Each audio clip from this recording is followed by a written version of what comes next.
In doing so, this encourages us to pass quicker judgment, offering us the ability to respond and react in an instant, all without considering the consequences of our behavior. Cue flashback to emails you regret sending almost immediately after pressing send, and the flippant remark you fire off on a friend's Facebook post, only to have to handle the backlash. The result of some of the rapid technological advancement, especially in the field of communication, is a lack of behavioral consciousness, and it is endemic. Given how automatic and subconscious much of human behavior is, it is perhaps unsurprising that we have adapted so well to the effects technology and societal changes are having on our behavior. However, the fact is that most people are largely unaware of their behavioral choices. The actions they take are less considered, and the assumption is that they are more instinctive. That is to say, that few of us take the time to think before we act. I have spent the past 3.5 years researching people who have achieved extraordinary things or led extraordinary lives. My intention was to discover if there was something that we could all learn in order to exceed our own expectations of what we are each capable of. I was driven by the possibility that this could lead to an understanding of how we could all enhance the quality or quantity of our achievements, perhaps even to feel surprised and more fulfilled by our output. Was there a way in which these people were behaving that was different and that helped them to exceed expectation, which perhaps we could learn from in order to alter our own responses to stimuli? Very quickly, a pattern emerged. They were all more aware of the gap between stimulus and response, which Dr. Frankl talked about, and their choices were generally more considered, based on the conscious consequences of their actions. The result is clear. If we can learn to widen the gap between a stimulus and our response, our behavioral response will be more conscious.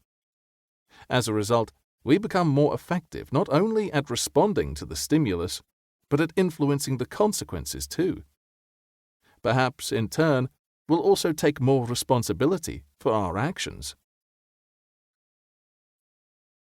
So, why flip the switch? Is it possible to flip our behavior, to actively choose an alternative one? When you write a book called Flip the Switch, it prompts people to ask a lot of questions. Principally, what is it about? And what switch? Which tuck neatly alongside, why don't we see much of you anymore? Is it about electrics? And you look tired. Fundamentally, Flip the Switch is about a set of simple yet powerful techniques and strategies to help consciously choose our behavior. If we actively choose our behaviors, we can in turn shape their consequences in order to get extraordinary results at work and at home. If you have ever wondered why we do the things we do and how to change them for the better, or have an ambition or goal and found yourself contemplating how to change your own behavior, or those around you, in order to achieve more, you're in the right place.